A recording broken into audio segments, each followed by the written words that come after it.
Hey, welcome back into today's video. Welcome back to the Rep Reports, the news that matters to you. In today's video, we have some serious topics as Social Repose was exposed by FPS Diesel in a video that was released February 22nd, 2022 that highlighted a TikToker who called Social Repose out for talking to her when she was only 15 years old and he was 25.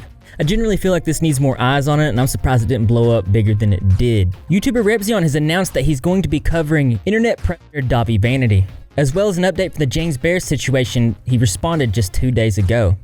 All that and more as the Rep Reports. A YouTuber named FPS Diesel made a video about Social Repose and released it on February 22nd of 2022, titled Social Repose, This Needs to Stop. Within this video, he talks about some very creepy behavior, but there's one thing that we're going to be talking about in today's video that has to do with an underage girl at the time. I do suggest that you guys watch his entire video as it shows a pattern of behavior within Social Repose, also known as Richie Geese. I'll put it in the pinned comment. A TikToker by the name of Scorpio.io posted a couple TikToks exposing Richie.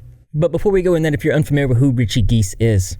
Social Repose, also known as Richard McLean Geese, known professionally as Social Repose, is an American singer, songwriter, and YouTube personality. He's 32 years of age. He's known for wearing this sort of headdress and setup with wings, where, not sure really why he does that.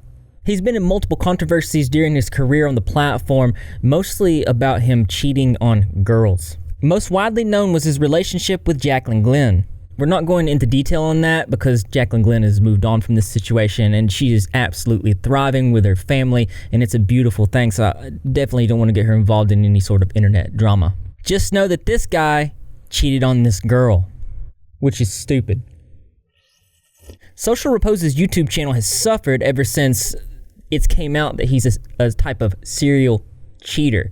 And not just that, the way he handled those situations, he takes absolutely no accountability, and it seems like he doesn't fully understand the harm that his actions have caused.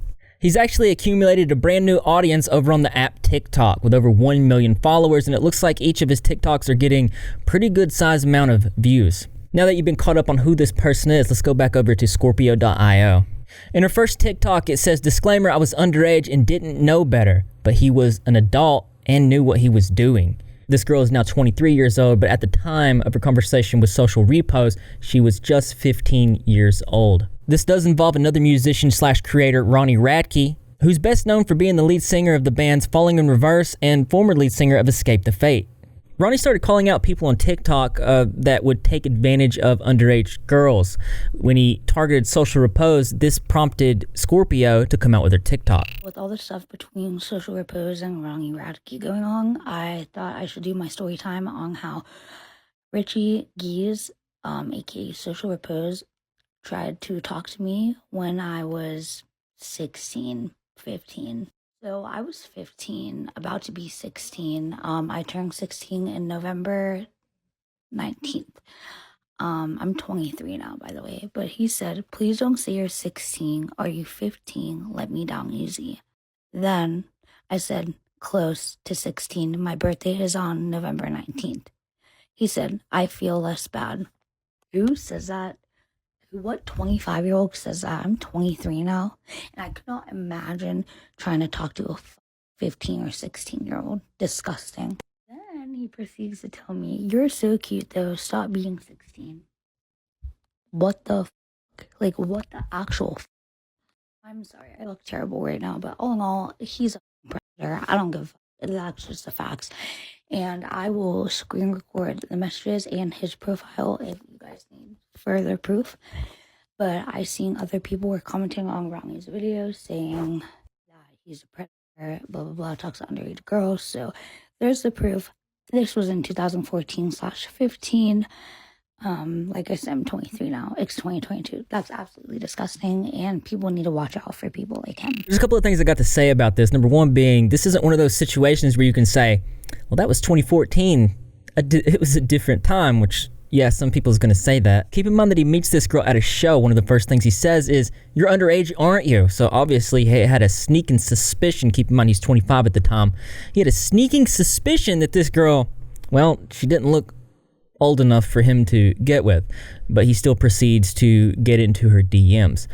Honestly, I think most of us can agree that a 15-year-old looks like a 15-year-old. She actually confirms that she's indeed 15 years old, and at this point, the right thing for Social Repose Richie to do, stop any type of conversation with this girl. She's too young. His response instead is, I feel less bad. She says, it's all good though. You can be the concert buddy I never had. Cause TBH, my friends disliked the music. He's like, oh, all right. I'm gonna go out on a limb here and say that he doesn't need a 15-year-old concert buddy. What really bothers me is he continues the conversation saying that she's cute and to stop being 16. She actually releases a majority of the entire conversation in another TikTok, and I want to show you some of the things that were said. He proceeds to try to meet up with this girl, saying it's been too long. He's absolutely still calling her stuff like babe, hey baby, nah girl, you're way cute, maybe a little crazy, but I bet I'm crazier. I like your music, baby, but you're like 16, tee-hee-hee. And here there was an alleged exchanging of numbers. I don't know if any numbers were exchanged. He says he would give her number when he returned. It's important for me to say, so far as I know, and with the evidence that's out there, that there were no exchanges of pictures or anything illegal that was done. As of now, it's just really creepy behavior. Honestly, this is a conversation a 25-year-old should not have with a 15-year-old, and once you find out that she is this young, you stop any type of conversation or contact at all. It's just ghosting is preferable. He actually responds to this saying that it's not true. He quotes, tried to talk to me. Yes, and once I found out you were that age, we stopped talking. I wouldn't have got your info at the show if I knew. I was 23. She says, dude, stop lying. Trying to tell me he quit talking to me. This is our messages from, here's this heart. This is June 23rd, 2015. Miss you, calling me babe, January 2nd, 2015. But yeah, we didn't talk as much, but you still knew that I was underage at the time. You're way cute. You did say here, but you're like 16, but still continue to call me cute. You're so cute. Find a cute boy to go with you that lives closer than 4 hours away. So you can clearly see that he knew that I was underage. On November 10th, 2014. And he was still making stuff in 2015. So here's your proof. One user says, quoting one of his text messages, we can be adorable together. Bro, that's literally the opposite of we stopped talking. She replies, trust me, I know he's sickening. I heard there's a lot of these type of rumors out there and I'm going to be checking them out. So if you guys have heard anything, let me know in the comment section below. Also, in the news. YouTuber Repzilla, who has almost 800,000 subscribers, has announced that he's going to make a video about Davi Vanity. Now, if you guys are unfamiliar with who Davi Vanity is, I did my own investigation into this dude where I interviewed several survivors who were affected by his actions. The interviews are very in-depth and talk about some of the worst patterns of behavior that he has. The worst thing about this situation is even though all of this stuff was exposed to the public, nothing ever came from it. One article released August 5th, 2019 by the HuffPost details at least 21 women who accuse him of SA. By the time I started doing my interviews, it was said that there could be up to 100 girls affected by this guy. At one point, he was arrested for lewd and lascivious battery of a 14-year-old named Diana Farrell. Victim refused to cooperate with prosecution, the police report concluded, and the case was closed. Over on the Repzilla Twitter, I quote tweeted Repzilla saying, Davi Vanity video coming out this month, so gross going through this footage. After the video is done, I'm not talking about this subject on my channel for a long time. I hate covering stuff like this. The chance of potentially saving someone from him is worth it, in my opinion. I said that I think this is really good, and I thank Repzilla for it. It is a tough topic and changed me as a creator and how I cover topics here on my channel. This is what we use our platforms for. And to this I say that I still need to be on this situation 100%. This dude's still out there. He was on TikTok, for God's sake. If anything, by raising awareness, we keep the topic alive so he can't sneak around behind the scenes. People will know what to look out for. So I'm glad for this. Let me know what you think also in the news. About 2 weeks ago, I made a video titled James Bear Hurt His Sister. This video was a very challenging topic to talk about as it had nuance within the situation because both involved were just minors. James at the time was 13 years old and his sister was 9. For some reason, he was talking to people behind the scenes about it for years. If you're unfamiliar, James Bear is an art YouTuber with over 300,000 subscribers. He's currently losing thousands of subscribers, which is most likely why he came out with his response video just 2 days ago. This is not a good response video, but before we talk about that, I need to let you know exactly what this situation's about. It came out in a Twitter thread that he had hurt his 9-year-old sister and admitted to it publicly due to depression. This situation happened in 2013 when James was 13 years old and his sister was only 9 years old. He said because he was depressed, he had sex with his sister. Now, the nuance about this is that they are both minors, and I looked into this, and these types of situations is child-on-child SA. This situation only happens of a few reasons, that being that there was already ABUSC in the situation. They could have been exposed to inappropriate behavior of adults, which is another form of ABUSC, and he could have been looking at at an early age as well. All of these things could contribute to this type of scenario, but either way, it's not good. And you could say that he didn't have the resources and he was a minor too, but then you find out that this went on for about 3 years. He said it all began February 2013 and lasted till between 2015 and 2016. So the ages of 13 and a half to 16 and a half. If you guys want the full story, I'll put my video in the pinned comment. So just 2 days ago, he finally has a response to this situation. He says this. Before I start, let me state that I am not a victim. I am only here to clear the air on what is going on. Recently, a document that is said to be the truth about myself was brought up by many people who think this is new information. This is a 5-year-old document that was made not with good intentions, but rather pure malicious intent. The creator of that said document even tried to blackmail me afterwards and wanted me to end my relationship with someone they used to date. Doing so, he would retract that said document and try to make people stop harassing me, in which I did not give in to his demands. And for that, I have proof of this, which I will post right here. Whatever I said in the leaked messages was fabricated, and I knew that this person would leak these messages one day with bad intentions. However, as much as I don't want to talk about my past, what happened back then was an isolated issue. It only happened once when I was a minor. It was already dealt with. Those who are involved are fine and made amends. I am not a threat to anyone, and the other claims are not true. This situation is old news, and despite what you think about all of this, no one has any right to judge my past, because it was never anyone's business to begin with. See, there's a couple different things wrong with what he's saying here. Number one is it wasn't just one occasion. It lasted for 3 years. He didn't just say this in one response, but at least several other responses to various people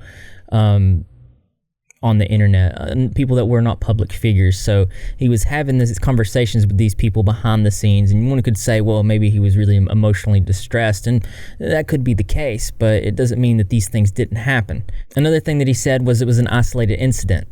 3 years is not an isolated incident. He also shows the screenshot where he basically says that he was blackmailed, but it's pretty much a list of demands, one being that he needs to break up with his girlfriend. I don't see as this is relevant to the main issue at hand. Even if all this stuff came out was from somebody who was being vindictive and they were trying to do all this manipulation and stuff, it still brings up the main thing of substance in that document. That is true is that he had relations with his sister for about 3 years, and that's not a good situation. And he talks about another situation in this where apparently he was being accused of being a P word. Now, I looked on the internet for this. I didn't see this. I couldn't find anything on this. It's very strange to me, but this is what he says. After the document was being brought up once more, another call-out has happened. And I don't want to name drop this person because of the person's validity of the call-out. From my recollection, the conversation between me and this person happened like 3 years ago. And yeah, we did talk about weird stuff, and I figured they were okay with it. But I don't recall having life-threatening situations with them, nor do I remember coming off as needy as they claim. Regardless of what I said, I have no way of checking of what I said with this person, since back in fall of 2020, they deleted all of their messages on Discord, and I deleted them as well, but out of fear that they might wrongfully post a narrative that I'm a terrible person towards them. However, that doesn't mean I won't apologize. So to the person that felt that way with me, I'm really, really sorry. See, I don't know what he's talking about in this situation because he says that they deleted their messages on Discord and then he deleted his too, but then says that, yes, it was a weird conversation. I don't know what the conversation was. I don't know if anybody knows what the conversation was. He says that he's taking a break, he needs some privacy, and he saw a therapist, which I think is absolutely, I think that's good that he's seeing a therapist. I just don't know, the things that he did, they're not good. There's no way you can look at it, bend it, twist it. Even the response to it, it's just not clean cut. It lacks a lot of information that we would need to see. And the fact of the matter is this is a public thing now. Yes, all the information is personal, but it was made public because he talked about it behind the scenes to other people. Maybe he didn't realize that he wasn't supposed to do that, but that's still not a viable excuse. Here's a Twitter thread of him explaining the situations from his point of view. It's a little bit different from what he said in his video, but you can read the screen here. I feel like today was a good day. Did you have a good day? Let me know if you had a good day in the comment section below, because as interesting as this is, there's always something that's more interesting to me. That's right, you guessed it. I want to know what you think. So why don't you go and leave your creative and interesting responses in the comment box below. Thumbs up, those likes, and always, brothers and sisters, I will see you in the next video. I think I'm cutting my hair. The next video, I should have shorter hair. I like the longer hair, but I also like the shorter hair too, and it's easier. It's easier for me to make videos and quick content because my hair's getting in the way. But I want to say thank you to my patrons. I really appreciate your continued and ongoing support. And if you want to become a patron and get your name at the end of my videos and support what I do here on this channel, I'll put it in the pinned comment. Also, rest in peace to Greg the Cat, who will live forever symbolically on this channel. And it's just a way to show that you're repping. If you're not repping, you're Greg, and how you do that. I'll do subscribe, notifications turn on, be in the comment section after every single video because I'm going to be here. Greg the Cat will be here in spirit, and the rest of the Repzilla community as well. And I expect to see you here too because this channel loves you. Yep, I'm hungry again.